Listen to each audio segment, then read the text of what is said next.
Gente, mudando de assunto agora, a gente vai falar de uma outra técnica que leva em consideração alguns aspectos, Thaís, de equilíbrio aí para a gente pensar na organização dos nossos espaços, na organização dos nossos ambientes. Você já ouviu falar em Feng Shui? A técnica milenar chinesa usa da organização dos ambientes para melhorar o bem-estar, a saúde, as relações e até a vida financeira das pessoas. Então, atenção, olha só. Esse daqui é o calcanhar de Aquiles de muita gente, né, Thaís? É muita gente ainda tentando aí. Eu acho que agora o pessoal vai prestar bastante atenção. As finanças e a vida, né? E uma das técnicas mais antigas utilizadas no Feng Shui vai ser o tema de um curso aqui em Manaus. E para contar melhor como funciona essa técnica e conhecer o nome dela e de que forma a organização do espaço pode influenciar diretamente na nossa vida, inclusive financeira, a gente conversa agora com o Eduardo Rosa, arquiteto e consultor de Feng Shui, com mais de 20 anos de experiência aqui no Brasil. Olá, Eduardo, seja bem-vindo. Boa tarde, obrigado pela presença. Eduardo, conta pra gente. Conta pra gente como é que tá aqui o nosso estúdio. Pois é. Será que ele já chegou aqui dando uma olhadinha? Tá tudo certo? Mas, gente, primeiro, a gente precisa entender, Eduardo, o que é o Feng Shui. Porque por mais que a gente já tenha ouvido falar antes, essa ainda é uma técnica que muita gente não conhece. Sim. Então, explica pra gente esse beabá. Certo. No fundo, é a arquitetura chinesa tradicional, né? Então, vai basear muito nessa sabedoria chinesa da natureza, das leis da natureza, aplicada no espaço. Então, é como se fosse essa busca da harmonia com a natureza no espaço. Então, eles estudavam muito essa questão do efeito que cada tipo de espaço gerava nas pessoas. As próprias edificações eram vistas como se fosse um segundo corpo nosso, né? Que legal. Então, o espaço vai nos influenciar, a gente também influencia o espaço. Então, é um estudo dessa causa e efeito, dessas relações de harmonia, né, com o ambiente. E é um estudo bem interessante. Isso tem assim. tudo a ver com, por exemplo, psicoarquitetura, neuroarquitetura, porque, por exemplo, se aquele sofá ou se essa poltrona estiver em um local ali, digamos, inadequado ou num local que me incomoda, isso pode causar um efeito no meu humor, no meu estado de espírito do dia, é isso? Tem vários efeitos, tem vários estudos, que na verdade o Feng Shui tem muitas linhas diferentes, né? Então tem abordagens do tipo de material, né? As energias distribuídas na casa, né? Porque a casa também tem um padrão de 9 energias básicas. Então às vezes uma planta é muito boa num local da casa, mas outro local pode não ser boa. Entendi. Né? E também tem esse efeito, às vezes, do layout, né? O efeito que gera nas pessoas. Tem certos tipos de layout que geram mais segurança, mais estabilidade, outros já geram mais insegurança. Tem vários elementos assim.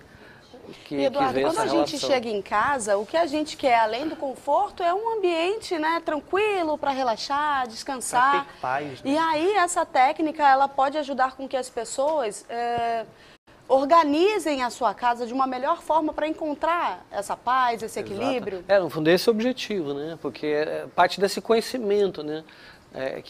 Dessas leis, dessa relação com o ser humano.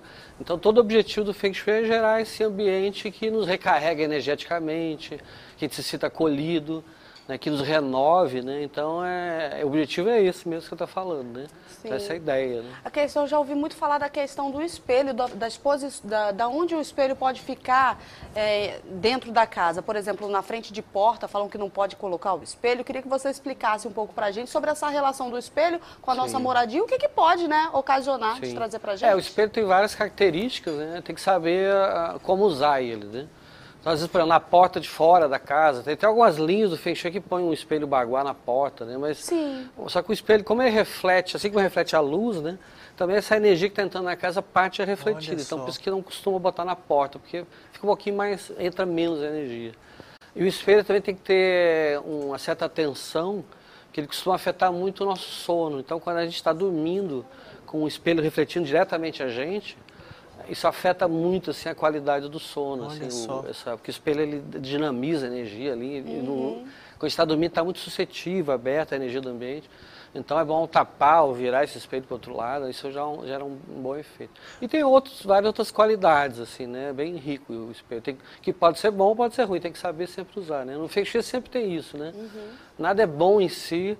É como falar da planta, né? A planta é uma natureza, tudo faz parte, mas tem certos locais que aquela energia da planta é incompatível com o ambiente. Perfeito. Então tem que ser sempre analisado. Às vezes posicionar a planta num outro lugar, né? Já faz toda a diferença. Tudo, né? A cabeceira da cama, Eduardo, Sim. também ela tem que ficar apontada para algum lugar do quarto, conta para mim. Tem uns parâmetros. Tem a ver com o sol também, né? Onde o sol nasce ou se põe para botar a cabeceira da cama. Tem uma técnica que vai avaliar mais a questão física do ambiente. Na questão física, é bom sempre na cabeceira estar mais protegido. É como se fosse assim, quase a questão anatômica nossa. Como atrás a gente não tem visão, não tem olfato. É bom não botar, por exemplo, numa janela, assim. Não é bom, porque as janelas tem um fluxo de energia ali, então dá uma certa insegurança. Se você botar a cortina fechando bem, já melhora isso. Agora, você deve ter a cabeceira, uma parede fixa, e a visão do ambiente, também tem a visão da porta, isso dá uma sensação de segurança. Chama de posição de domínio. Agora tem outro fator, tem outra linha do Feng Shui que estuda a relação do padrão energético de cada pessoa em relação ao campo magnético da Terra. Aí vai muito essa questão que você está falando, da direção que dorme. Só que é individual, então tem um cálculo para saber o padrão geral da pessoa, que chama de a técnica Minguar, né, do Feng Shui. Então calcula o padrão da pessoa, aí tem direções que são favoráveis a essa pessoa e outras que não. Então não tem algo universal. Dorme para o leste é bom, para umas pessoas é muito bom, outras pessoas vai contra a natureza. É personalizado. É personalizado. Então realmente tem que levar em consideração muitos detalhes que só um especialista consegue identificar. Eduardo, você é difusor, especialista de uma técnica chamada Batzai, é isso, Batzai? Explica pra gente que técnica é essa e como ela é subdividida aí dentro do Feng Shui. Sim, o Batzai é uma técnica de uma escola que chama Escola da Bússola, né? Tem várias linhas de Feng Shui, né? O Feng Shui mais conhecido é chamado Escola do Chapéu Preto, que é uma das mais recentes, assim, que adaptou muita coisa à modernidade, assim, né? Mas também desviou muitas coisas da minha tradição. O Batzai, dentro dessa Escola da Bússola, é uma escola mais tradicional. Tem o Batzai e o Minguar, por exemplo. Então o Batzai ele vai analisar a distribuição das energias dentro da casa. Como eu falei, a casa é como um ser vivo, né? E principalmente a relação da energia com o campo magnético da Terra. Então aí vai ser muito importante a direção da porta da casa, as direções que cada ambiente está, né? Que vai ver a relação essa energia com as energias da Terra mesmo, do planeta, do campo magnético. Né? Então o Batzai se especializa muito nisso. Aí tem que usar a bússola, tudo, tem que ter vários estudos. Toda uma técnica. A gente tem alguns mitos ou verdades para esclarecer aqui com você, Eduardo, e eu queria chamar aqui a primeira tela para o Eduardo comentar aqui com a gente. Eduardo, é mito ou é verdade que a bússola do Feng Shui aponta muito mais do que o norte? Ela revela onde a sua energia pessoal se expande ou se sabota. Tem a ver. Né? É verdade, a bússola sempre aponta para o norte, mas ela vai mostrar as outras direções. Então é aquilo que a gente falou, né? Então o norte está para cá, então se o norte está para cá, eles estão voltados para o leste. Aí como é que essa direção, às vezes para estudar, se pega uma direção favorável, você tem mais foco para trabalhar, para dormir. Né? Então a direção vai revelar essa relação individual com aquilo lá, então que pode potencializar, né? Ou que pode também inibir. Né? Então realmente ela vai revelar muito mais coisas, mas sempre aponta para o norte, né? O norte magnético. Invariavelmente. Vamos chamar mais uma tela. Mais uma tela por aqui.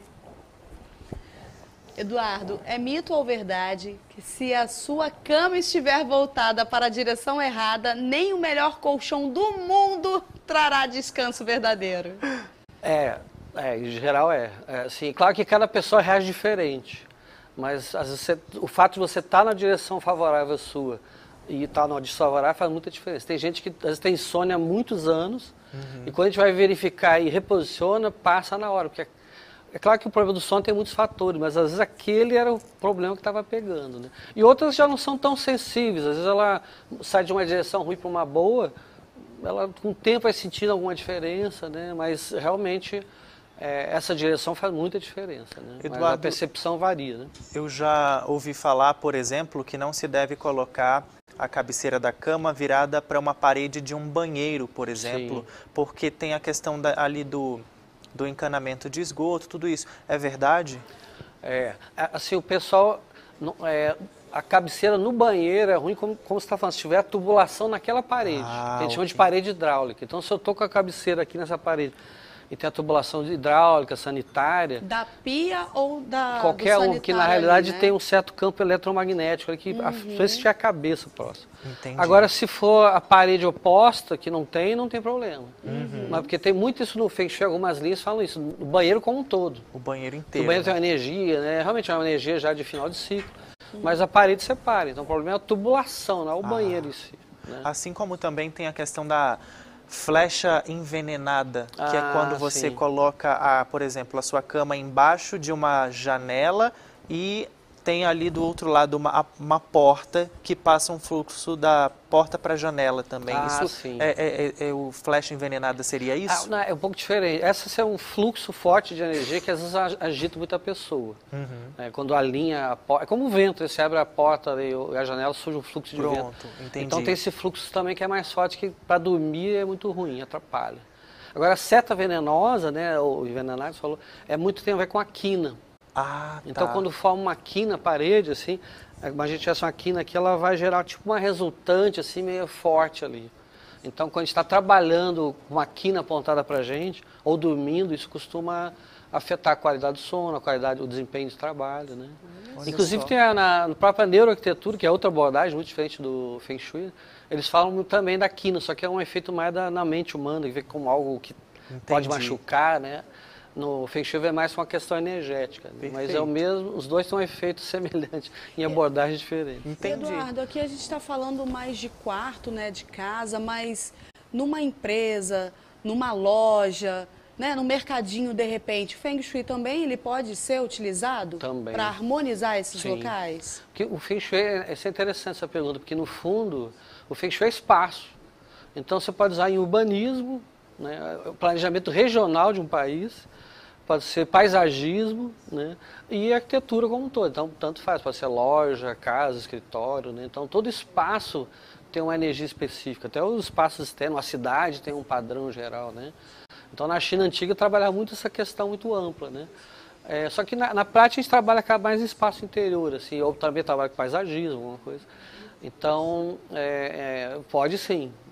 Todo espaço fechado, todo espaço definido tem uma natureza, uma energia e pode estar mais harmônico, pode estar desarmônico, né? Como tudo. Sempre pode melhorar no fundo, né?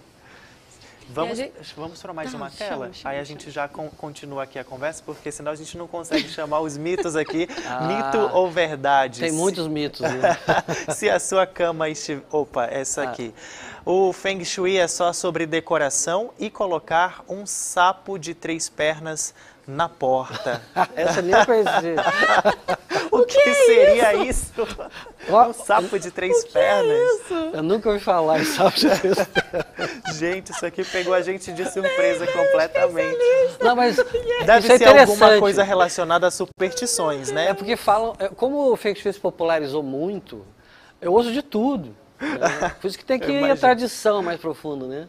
Mas, então, não é só decoração, serve para paisagismo, arquitetura como um todo, urbanismo, como eu falei antes, né? E o sapo de 3 pernas eu nunca vi, pode ser que dê sorte. Será? É alguma superstição? É tão raro que, não sei, raro que deve dar sorte. Ai, meu Deus. Um Eduardo, a gente começou a entrevista falando que o Feng Shui pode ajudar até no lado financeiro, né? Como é isso? Explica pra gente, eu fiquei interessada. Sim, não vai enriquecer ninguém sem esforço, né? Senão eu já seria rico, né? Eu não sou rico, né? Então, na realidade, é porque a gente tem essa tônica, às vezes, meio, né, exagerada, né? Vai atrair relacionamentos, vai atrair dinheiro. Na verdade, não atrai nada. Simplesmente o Feng Shui vai gerar campos harmônicos que vão influenciar a gente. Então, tem padrões energéticos que dão pra gente muito mais disposição de trabalho, mais atenção, mais iniciativa. E às vezes chamam lá de prosperidade, né, ou abundância. E o próprio conceito de abundância na China não é ter dinheiro, abundância, o conceito mais original é as coisas estarem fluindo bem, né, dos seus propósitos, como se fosse uma planta está brotando, dando frutos, né. Então, isso ajuda a gerar mais harmonia, né?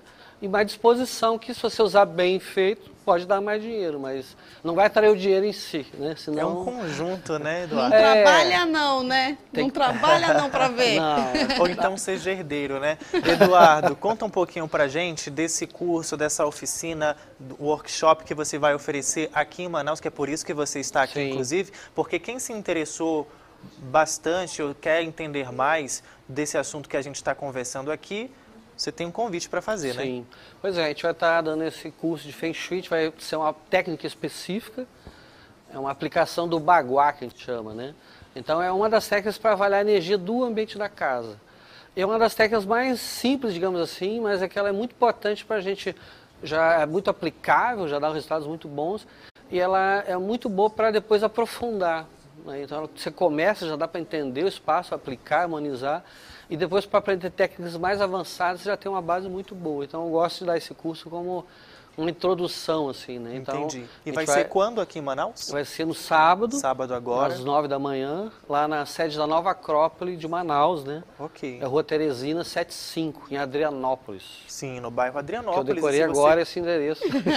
Olha só, certinho, hein? E se você quiser mais informações, tem o contato aqui da equipe, que é o DDD 92 aqui da capital, 994510268, ou acesse também pelo site acropole.org.br/Manaus, facinho, tá aí na tela para você. E a gente agradece Eduardo Rosa, arquiteto, especialista em Feng Shui. Obrigado pela conversa, obrigado por esclarecer aqui nossos mitos e verdades. Eu agradeço o convite a vocês e sempre que puder, eu estou à disposição aqui. Obrigado. Sempre Vou já querer estiver saber aqui aqui por do nosso Manaus, estúdio. vamos- A gente vai daqui para o a intervalo daqui a pouco. A gente vai para o intervalo rapidinho, né? A nossa primeira pausa aqui no Panorama.